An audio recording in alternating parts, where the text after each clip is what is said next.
It happened on a Tuesday. I was in my home office finishing work when a notification flashed on our shared tablet.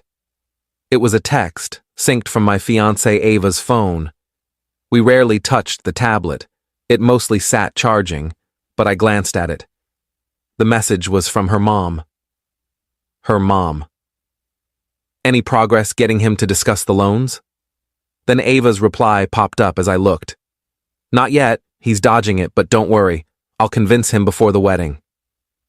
Once he clears them, I'm out. I stared, frozen. The words felt unreal, like my mind refused to accept them. I run my own design firm.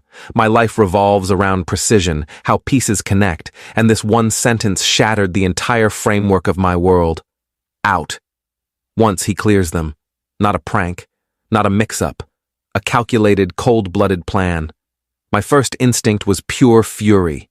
I wanted to grab the tablet and smash it against the wall. I wanted to storm into the living room where I could hear her giggling at some TV show and let loose. But then, a strange, chilling calm took over. This wasn't something to yell about. Yelling is for when you're trying to salvage something. This was already broken. All that remained was the cleanup. I snapped a photo of the tablet screen with my phone. I emailed it to myself. Then I scrolled up the message thread on the tablet. She'd been sloppy, so confident her steady, predictable fiancé would never check. It was all there, months of plotting. A meticulous scheme, orchestrated by her mother, to get me to pay off her $150,000 student loan debt from her literature degree. Her mom's texts coached her on what to say, how to behave. Don't push too hard. Frame it as your shared future. Tell him you can't feel secure until you're both debt-free as a couple. Shed a tear if needed. He'll feel responsible. Ava's responses. He's so caught up in wedding plans, it's the perfect cover. I almost feel guilty sometimes. He's a decent guy. Her mom's reply, don't feel guilty. Feel clever. This is for your future, not his. The one that hit hardest was about what came next. What do I do after? It'll look suspicious if I leave right away. Stay a year. Make it convincing. Then say you're unfulfilled, you've drifted apart. By then, the money's spent. The loans are gone. You walk away clean. A perfect scheme. For 2 years, I thought we were building a future. She thought she was pulling off a scam. I closed the app. I walked to the kitchen, my hand steady as I poured a glass of water. She was still on the couch. Hey, love, she said, eyes on the TV. You okay? You're quiet. Just thinking about a project, I said. My voice was normal. I felt eerily calm. She thought she was playing a master game, assuming I didn't even see the board. She had no clue I'd just seen every move she planned. And I was about to turn the game upside down. Update 1. The 2 weeks that followed were the strangest of my life. I didn't confront her. Not yet. Confronting her would lead to denials, crocodile tears, and empty promises. It would be chaotic. I don't do chaos. I do precise, clean, and final. Thanks for the comments on my first post. Many of you suggested playing the long game. I couldn't. Every second in the same house felt like a deception. My plan had to be swift and devastating. First, I gathered evidence. Every text. I also reviewed our finances. She lived in my house. I covered the mortgage, utilities, everything. She drove a car in my name. I paid her insurance, gas, our trips, our dinners out. Her modest gallery job salary was her pocket money. My income was our lifestyle. I'd been supporting a leech, and she planned to drain me one last time before cutting loose. My lawyer, a no-frills guy named Greg, confirmed my moves. She has no legal claim to your house or assets as a girlfriend. Her plan depends on you voluntarily paying those loans. So you're going to agree that was the strategy. Let her think she'd won. Lead her to the finish line, let her feel the triumph, then yank the ground out from under her so hard she'd be reeling. So I played the role. A few days after finding the text, I brought it up during dinner prep. I sighed heavily. I've been thinking about what you said, about your loans, about starting our life together. She turned, eyes wide with feigned hope. You have? Yeah, I said. I don't want that weighing us down. It's my wedding gift to you. I'll pay them off.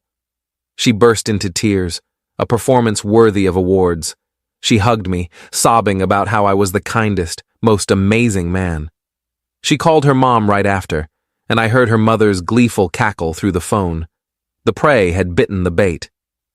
There's one thing, I added after she hung up. I don't want to just transfer the money. This is a big moment for us. I want to do it right. I want a dinner, a celebration with our parents. I'll have my bank prepare a cashier's check for the full amount. I'll present it to you that night in front of our families, a true symbol of our new life together. She was overjoyed, a public display of her victory, more than she'd hoped for. She thought I was being sentimental. I was setting the trap. The dinner was last night, a private room at the city's finest restaurant. Ava and her parents sat on one side, my parents on the other. Ava was radiant, beaming. Her mom looked smug, like she'd won a prize. Her dad, a good man I now realized was in the dark, seemed genuinely happy for his daughter. We went through the motions, chit-chat, wine, appetizers. Ava and her mom kept sharing sly glances. My parents talked about their excitement for the wedding. After the main course, I stood, holding a single envelope. As you all know, I began, I've gathered you here for a special reason. Ava and I are about to begin our life together, and I want to start it right. Ava, your student loan debt has been a heavy burden, and because I love you, I want to lift it. As my wedding gift, I'm paying off your entire loan debt. My parents smiled, touched by the gesture. Ava's dad patted my arm. Ava and her mom were practically buzzing with glee. I opened the envelope, but instead of a check, I pulled out a single sheet. It was a printed, enlarged screenshot of her text from 2 weeks ago. I placed it in the center of the table. Don't worry. Once he pays off my loans, I'm out. The silence was deafening. Ava's face went from glowing joy to ashen terror in a heartbeat. Her mom looked like she'd been struck. My parents stared at the paper, then at Ava, their expressions shifting to shock and disgust. Her dad read the text, his face draining of color.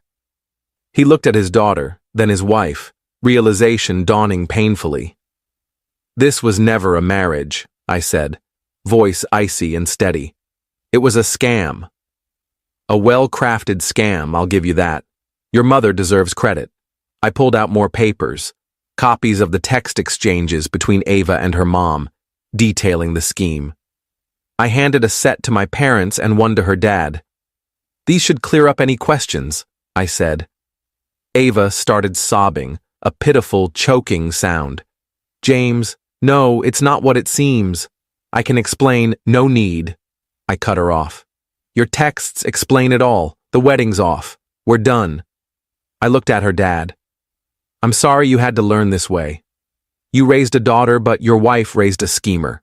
Then I stood. Mom, Dad, let's go. We left them in the ruins. The fallout started before I reached my car. A frantic voicemail from Ava, screaming and crying, then a text. You've destroyed my life. My reply, no, I just stopped funding it. I got home and her stuff was already gone. I'd had movers pack and deliver it to her parents' house during dinner. The locks were changed. The digital code was reset. For the past 24 hours, my phone's been a battlefield.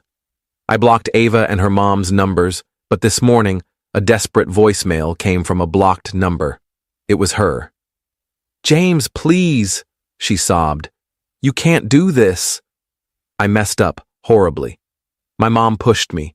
Please, I'm going to your parents' house. I'll talk to them. They love me. They'll make you listen.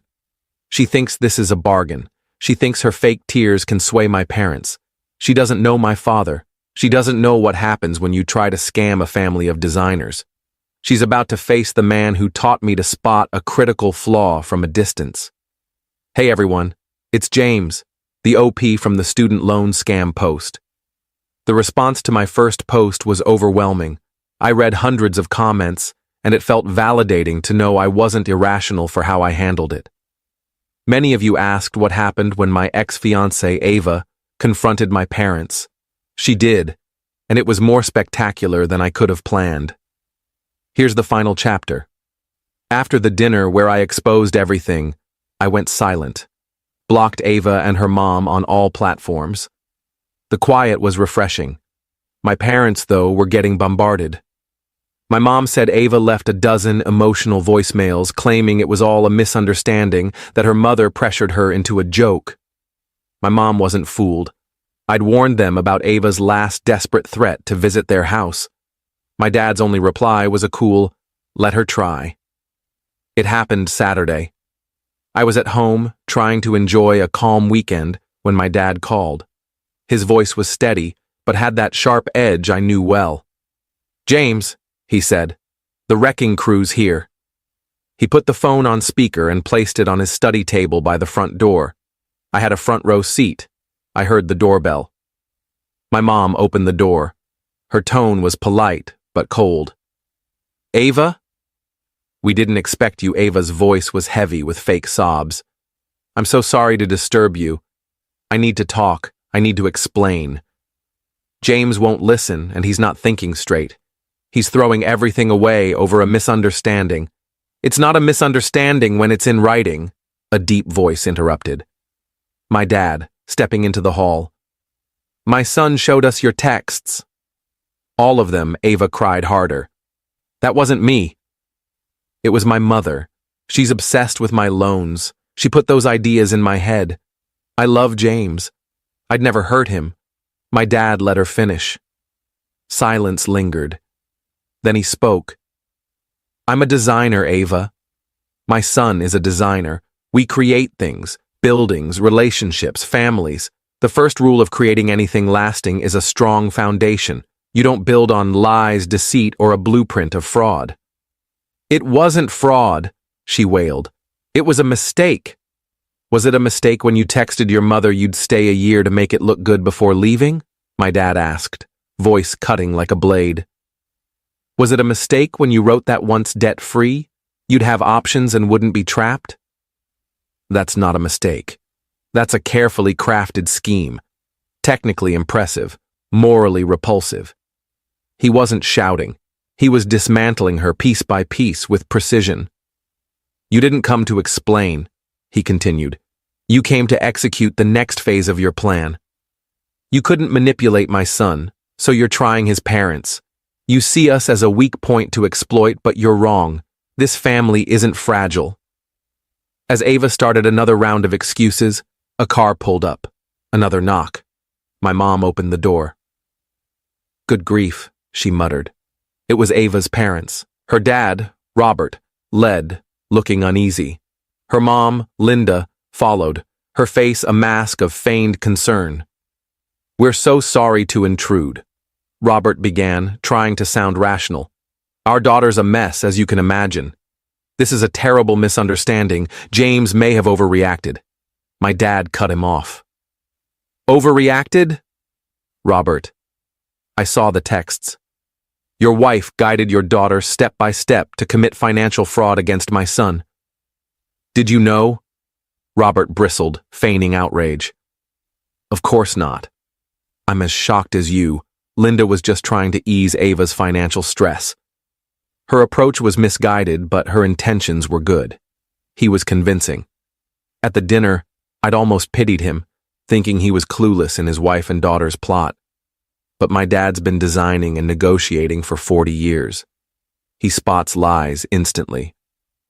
"So," my dad said slowly, "your wife and daughter planned this for over 6 months, and you, her husband and father, had no idea. You live together, share finances, and never once discussed a plan to extract $150,000 from my son?" "I'm a busy man," Robert said dismissively. "I don't get involved in their daily drama." "I see," my dad said. Then he landed the final strike. "That's curious because I spoke with my son's lawyer this morning. He was fascinated by the legal definition of conspiracy to commit fraud. He noted that in such cases, investigators often review a family's financial records, phone logs, bank statements, everything, to determine who knew what. A forensic accountant can uncover remarkable things. The threat was subtle but unmistakable. It worked. Robert's face paled. Linda gasped. "This is too much." Robert stammered, his facade crumbling. "There's no need for lawyers." "Isn't there?" my dad countered. "Your daughter tried to steal enough money for a house down payment. That's not a misunderstanding. That's grand larceny dressed up nicely. And you, by your own admission, either knew and did nothing, making you complicit, or were so willfully blind to a scheme under your roof that it's gross negligence. Either way, you have no standing here." He turned to Ava. "You came looking for an ally. You won't find one here. You targeted my son, thinking his kindness was weakness. You saw his stability as an opportunity. You're a predator, and you're no longer welcome in this family or this house. The engagement is over. The relationship is over. If you contact my son or us again, we'll pursue a restraining order. Clear?" Ava stood speechless, her fake tears gone, replaced by raw shock. She'd been so sure she could sway them. She walked into what she thought was a discussion and found a wrecking ball. "Now," my dad said, voice dropping to a final curt tone, "I suggest you and your family leave. You have much to discuss. I presume I heard the door shut." My dad picked up the phone. "Still there, James?" "I'm here," I said. My voice wavered slightly. "It's done," he said. "The ground's cleared." The aftermath was even more satisfying. Robert, terrified my dad would follow through and his own questionable finances might be exposed, unraveled. He and Linda had a massive fight in my parents' driveway. He blamed her for the plan's failure. She blamed him for not playing his part better. Ava was left with nothing. Her parents are reportedly on the brink of divorce, their marriage as flimsy as the one she tried to build with me. Her dad cut her off financially, enraged by the public embarrassment and risk she caused. Ava's now back home, in a house divided, with no fiancé, no job to cover her bills, and $150,000 in student loans that are, and will always be, hers alone. She didn't just lose a fiancé, she lost her entire network. She bet everything on a flawless scheme and lost it all.